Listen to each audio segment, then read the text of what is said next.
سلام به همگی و خیلی خوش اومدین. اگه رویای تحصیل پزشکی یا دندون پزشکی تو ایتالیا رو تو سرتون دارید، باید بدونید که کلید طلایی این رویا یه آزمون به اسم آیمت یا همون آیمت. امروز قراره با هم قدم به قدم تمام زیر و بم این آزمون سرنوشت ساز را کشف کنیم. یه لحظه به این جمله فکر کنید. این فقط یه تصور شاعرانه نیستا. این واقعیت زندگی هزاران دانشجوی بین‌المللی تو ایتالیاست. این دقیقاً همون رویاییه که امروز می‌خوایم راه رسیدن بهش رو براتون صاف و روشن کنیم. خب، تو این بررسی کوتاه همون اول می‌بینیم که اصلاً چرا ایتالیا انقدر جذابه. بعدش میریم سراغ خود آزمون آیمت و حسابی کالبد شکافیش می‌کنیم. از سیستم نمره‌دهی عجیب و غریبش میگیم، نقشه راه قبولی رو جلوتون میذاریم، مراحل ثبت نام رو توضیح میدیم و آخر سر هم بهتون میگیم بعد از آزمون باید چیکار کنید که هوشمندانه ترین انتخاب رو داشته باشید. خب، بیایم با سوال اصلی شروع کنیم. واقعاً چرا این همه دانشجو از سرتاسر دنیا ایتالیا رو برای تحصیل پزشکی انتخاب میکنن؟ چی داره این کشور؟ ببینید، ایتالیا یه پکیج فوق‌العاده برنده رو ارائه میده. شما به زبان انگلیسی درس میخونید، شهریه‌ها به طرز باورنکردنی پایینه و مدرکی که میگیرید تو کل دنیا معتبره. اما شاید از همه مهمتر اینه که معدل دیپلم شما سرنوشتتون رو تعیین نمیکنه. آزمون آیمت یه میدون رقابت کاملاً عادلانه است که توش همه شانس برابر دارن.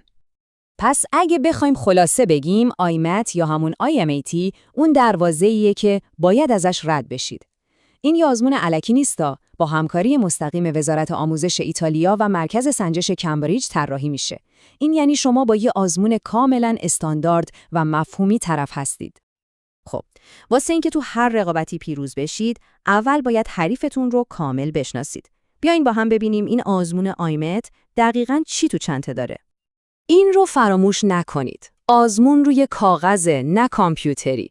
شما فقط 100 دقیقه برای 60 تا سوال وقت دارید. یعنی برای هر سوال کمتر از 2 دقیقه. پس سرعت عمل و دقت اینجا حرف اول و آخر رو میزنه. این نمودار بهمون نشون میده که باید تمرکزمون رو روی چی بذاریم. ببینید، زیست شناسی با 23 تا سوال رسماً غول مرحله آخر این آزمونه. یعنی اگه تو زیست قوی نباشید، کارتون واقعاً سخت میشه. بعد از اون هم به ترتیب شیمی و فیزیک و ریاضی اهمیت دارن.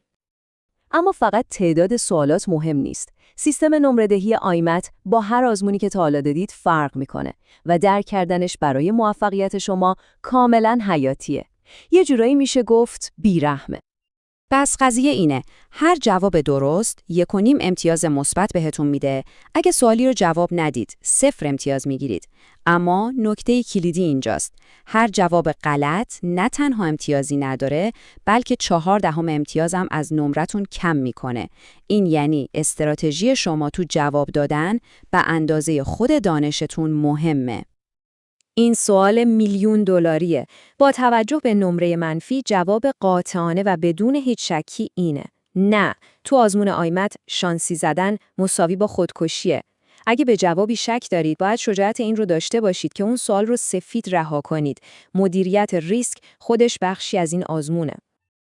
خب، حالا که با خود چالش آشنا شدیم، وقتشه که ابزارهای لازم برای پیروزی رو هم بشناسیم. اصلاً باید چی بخونیم که به بالاترین نمره‌ها برسیم؟ این لیست تقریباً عصاره تجربه دانشجوهای موفقه. اما اگه قرار باشه فقط یک کار رو به عنوان مهمترین کار بهتون بگم، اون حل کردن تمام نمونه سوالای سالهای گذشته است. طراحای سوال خیلی از ایده ها رو بارها و بارها تکرار میکنن. پس این بخش رو اصلاً دست کم نگیرید. خیلی خوب. آماده سازی علمی یه طرف، کارهای اداری و ثبت نام هم یه طرف دیگه. بیایم ببینیم چطوری باید برای این آزمون مهم ثبت نام کنید. کل فرایند ثبت نام تو 3 تا مرحله ساده خلاصه میشه.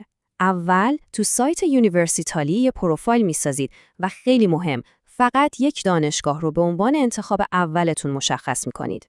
بعد هزینه آزمون رو پرداخت میکنید و در نهایت مرکز آزمون خودتون رو تو یکی از کشورهای همسایه مثل ترکیه یا امارات انتخاب میکنید. بسیار خوب، تبریک میگم. شما آزمون رو پشت سر گذاشتید. اما کار هنوز تموم نشده. استراتژی شما بعد از آزمون، به خصوص تو انتخاب دانشگاه، میتونه کاملا سرنوشتتون رو تغییر بده. بچه‌ها این بخش فوق‌العاده مهمه. حواستون رو جمع کنید. باید واقع‌بین باشید. اگه نمره‌های آزمایشیتون تو محدوده 30 تا 40 هست، انتخاب کردن دانشگاه‌های تاپ مثل میلان که نمره‌های بالای 55 میخوان، یه ریسک خیلی بزرگه. به جاش هوشمندانه عمل کنید. دانشگاه‌های جنوب ایتالیا مثلا مسینا یا باری شانس قبولی شما رو به شدت بالا میبرن. یادتون باشه کیفیت آموزش توی تمام دانشگاه‌های دولتی ایتالیا استاندارده. راستی یه نکته مهم دیگه، آزمون آیمت فقط برای پزشکی نیستا، دندون پزشکی هم دقیقاً از همین مسیر میگذره. البته باید بدونید که رقابت تو این رشته به خاطر ظرفیت کمتر گاهی حتی از پزشکی هم سخت‌تر میشه. ولی خب یه فرصت عالیه. و در نهایت اگه سال اول موفق نشدید اصلاً نگران نباشید، دنیا به آخر نرسیده. یه راه هوشمندانه اینه که از طریق آزمون دیگه‌ای به اسم تولک TOLC برای یه رشته مرتبط مثل بیوتکنولوژی پذیرش بگیرید. اینجوری میتونید ویزاتون رو بگیرید و وارد ایتالیا بشید و سال بعد با آمادگی و آرامش خیلی بیشتر از داخل خود ایتالیا دوباره تو آزمون آیمت شرکت کنید. ببینید مسیر رسیدن به اون روپوش سفید پزشکی تو ایتالیا چالش داره، اما کاملا دستیافتنیه. آیمت یه غول شکست ناپذیر نیست، فقط به برنامه‌ریزی درست، منابع دقیق و از همه مهمتر استمرار و پشتکار نیاز داره. حالا دیگه نوبت شماست که اولین قدم رو بردارید.